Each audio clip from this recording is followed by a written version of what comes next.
Hi everyone. I was scrolling through YouTube and I came across the Chic Naturals video. I quit and this happened. And it really resonated with me because several months ago, I quit my principal job and made a complete change. And so I wanted to talk about what happened when I quit and made some changes that have really supported me in finding more joy and more peace and really reconnecting with who I am. I'm Javonna MaeRhys, a former high school principal who sold her house and moved her family to Southeast Asia, where I now teach. I help high achieving women to stop doing the most, to reconnect with their authentic selves, and to joyfully live more by doing less. If you haven't already, please like and subscribe. Go on, subscribe. I'll wait. As teachers like to say, I'll wait. Please subscribe, and I will be giving you tips on how you can ditch hustle culture to let go of being overwhelmed all the time, learn to set boundaries, and prioritize what's really important so that you can stop having that feeling that the walls are coming in on you and that you're never going to get everything done. So I could start talking about all of the stress that came before I was in my high pressure position as a high school principal. And for those of you who've ever taught, you know what that stress looks like. But I'm going to start with when I became an administrator, an assistant principal, and then eventually a principal.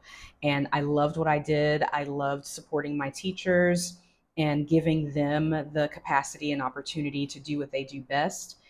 But everything that I did came with a price because I still had a family at home to take care of. I still had myself to take care of. And I was constantly doing the most. Like I am on top of planning, and I'm that person. If you want to get something done, I'm going to get it done. I'm going to get it done early. It's going to be thorough, constantly coming up with new ideas to run my school better, to motivate people, to get scores up, attendance up, all of those things that administrators are responsible for, in addition to dealing with school board meetings and attorneys and angry parents and all of this stuff, right?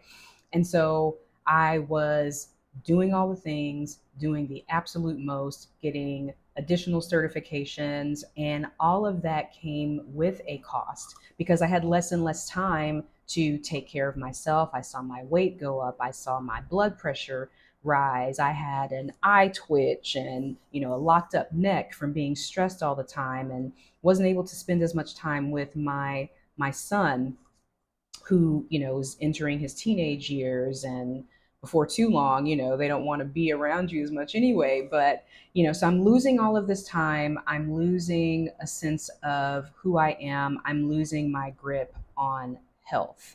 So that is one of the things that really prompted me to reassess my life and where I was going. And in terms of me moving abroad, that was always part of the plan. That's been a plan that's more than a decade in the making. But me being in administration and having this high pressure job and trying to achieve all of these things and doing all these things was the perfect storm to cause me to take a step back and reflect on what it was I really wanted and what I wanted my life to actually look like. In today's video, I will have 3 takeaways from my journey quitting and choosing to live my life a different way. Make sure that you stay tuned till the end because the third takeaway is really the most important one. Takeaway number 1 is to recognize the signs of burnout. A lot of people think that burnout is simply about being tired all the time when you get home from work. And that could be a sign, feeling drained because your body is just physically tired from all of the running around that you're doing. But there's more to it than that. Burnout can also look like withdrawing from friend circles. It can look like not wanting to do things with your family, finding yourself just sitting at home, binge watching Netflix while you're eating ice cream, which, everyone needs some time to do that every now and again. But if that's all you're ever wanting to do, um, and you're not finding joy in things that used to give you joy, then that might be a sign that you are burned out. So the application of that is for you to not brush those feelings aside, right? Because as women, and especially if you're in a high pressure job and you're a high achieving woman and you're used to being successful and getting things done, you push through. As women, we take a lot of responsibility for a lot of people, and sometimes we put ourselves on the back burner, and you may in quiet moments start to feel a certain way. Maybe you are, you don't know why, but you're feeling sad, you're tearing up, you're just, or maybe you're irritable and you don't know why. But whatever your feelings are that are bubbling up, stop pushing them down. Stop stuffing your feelings down. Take some time to reflect on what you are feeling and where it's coming from. So that is the application of recognizing those signs of burnout. So once you start feeling a certain way, take some time to really pick apart those feelings so that you can start trying to get to the bottom of them and make a change. Takeaway number 2 is to prioritize what is important to you, right? So prioritize what truly matters. When I left the States with my family and came to Brunei, it was a downshift in the pace of my life, but it was an upshift in happiness, joy.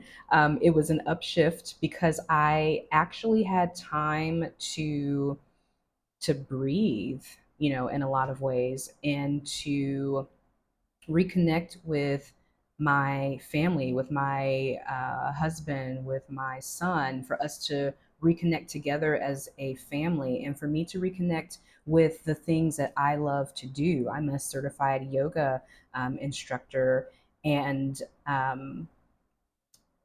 it has allowed me to get back on the mat in a way that I wasn't on the mat before. To practice breathing, to practice meditation, and all my mindfulness strategies, which is integral to keeping that sense of peace and joy and balance in my life. So prioritize what really matters to you. And the application of that is to ask yourself what is essential for you, because we're all different, right? So what you want to do is going to be different than what I want to do. Maybe you're interested in travel, maybe you're not. I'm not suggesting that people all leave the States or you quit your high paying job to do, I'm not suggesting any of that. What I am suggesting is that you take some time to reflect and figure out what is essential for you. If you have a family, what is essential for you and your family, and start to take small steps to make that happen. Um, yeah. So you have to ask yourself also, is your current lifestyle aligned with what you really want, with what you really value? And one of the things that can help you with that, if you go to my website, JavonnaMaeRhys.com, it'll be in the description below, and I'll link the sheet as well. The Wheel of Life, right? I have a Wheel of Life, a free Wheel of Life workbook on my website that can help you look at various values and rate them.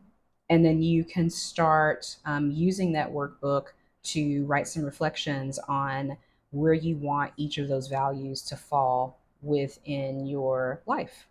So I hope that you find that helpful. So takeaway number 3 is the most important one, and that one is to embrace change. And not just embrace change, but embrace change courageously. Moving to another country was scary. It was exciting, but it was also scary. There was a lot involved in that, but there were and are such rewards on the other side. And so the application of that is to, as in step number 2, prioritize what is truly important to you. Now you need to think about, what change have you been avoiding? Is there a change that somewhere inside you knew, there's a knowing that we all have, a voice that's telling you, asking you questions. What have you been avoiding? What change is on the cusp of your reconnection with your authentic self, on the cusp of your reawakening, on the cusp of your happiness? What does that change? And start looking at, what's one step that you could take towards making that change, if it fits in with your priorities and what you value, if it's going to align um, with your life, and start taking those baby steps to make that change. So again, this video was inspired by the Chic Naturals video, I Quit and This Happened. And I related it to my own quitting. And what happened was I moved to another country and reconnected with myself, and really discovered that doing less has brought me so much joy. And doing less isn't about giving up on your dreams. It's not about living a small life. In fact, doing less makes more room for what's truly important to you. And so when you recognize those signs of burnout, when you prioritize what's really important to you, and then when you courageously embrace change, you're making room for your authentic self and your greatness. So think about that. Tell me what you think in the comments. What's something that you prioritize that maybe you haven't been giving yourself the time for, or what's a change that you would like to make, but your busyness and you doing the absolute most has helped you, or hindered you from being able to take hold of that change and to make it happen. Let me know in the comments. And thank you guys for listening. With gratitude, I will see you next time.